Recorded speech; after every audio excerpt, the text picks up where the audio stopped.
What's up, YouTube? I'm Shanti Hall, and this is Game Talk.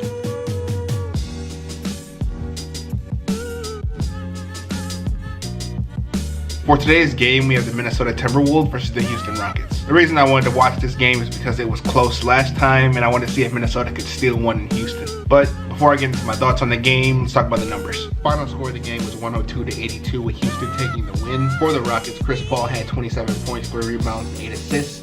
Gerald Green had 21 points and 12 rebounds, and Trevor Ariza had 15 points and 5 rebounds. As a team, the Rockets shot 36% overall, 30% from behind the three-point line, and 76% from the free throw line. For the Timberwolves, Belisa had 16 points and 8 rebounds, Andrew Wiggins had 13 points and 8 rebounds, and Jimmy Butler had 11 points and 4 rebounds. As a team, the T-Wolves shot 38% from the field, 27% from behind the three-point line, and 71% from the free throw line.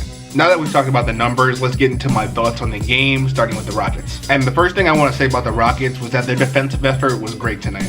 They played extremely suffocating defense, making sure every shot the T-Wolves took was difficult, and they also forced a bunch of turnovers, which led to some very easy offense for them. I mean, James Harden had a bad game, and they didn't shoot particularly well as a team, so I think they really won the game on that end of the floor. Speaking of James Harden's bad game, I think Chris Paul and Gerald Green did an exceptional job stepping up in his absence tonight. I think seeing James Harden have a good support system so early in the playoffs gives me more faith in the Rockets for this postseason. Not saying I didn't believe in them before, but we've all seen James Harden really disappear in the playoffs. While I'm talking about players stepping up, I should also mention that Clint Capella is really beating karl-Anthony Towns in the big man matchup. He held karl-Anthony Towns to 5 points this game, which gives the T-Wolves almost no chance to win. But those are all my thoughts on the Rockets. Now moving on to the T-Wolves. So I had a lot of problems with the T-Wolves this game, but one of the biggest ones was their turnovers. They had 16, and playing against a team like the Rockets who plays with extreme pace, you would think they know to take care of the ball a little bit more.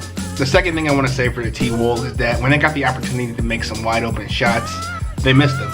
That's just not going to cut it against the Rockets. They're a good defensive team, and you have to hit the shots that they give you. Another big problem I have with the T-Wolves is karl-Anthony Towns not showing up for the second game in a row. He only took 9 shots again, and he only had 5 points. He needs to be more aggressive and pick his shot better, but also Tibbs has to find ways to get him more involved in this offense. The second best player on your team definitely should not be getting 9 shots in the playoff game.